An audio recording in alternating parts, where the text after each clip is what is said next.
শ্রীচৈতন্য মহাপ্রভুর স্নেহভরা এক প্রশ্নের উত্তরে নামাচার্য হরিদাস ঠাকুর প্রকাশ করেছিলেন ভক্তির সবচেয়ে নিঃশব্দ যন্ত্রণা।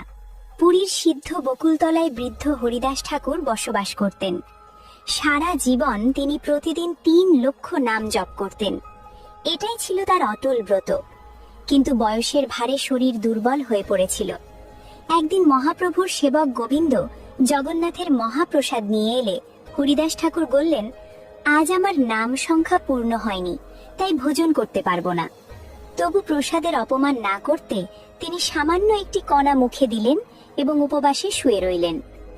পরদিন শ্রীচৈতন্য মহাপ্রভু নিজে এলেন তার খোঁজ নিতে। স্নেহভরে জিজ্ঞেস করলেন, হরিদাস, তোমার কি অসুখ?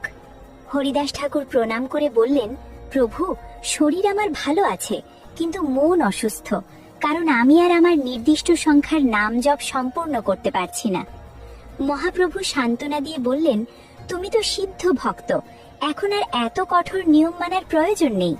কিন্তু হরিদাস ঠাকুরের মন শান্ত হল না।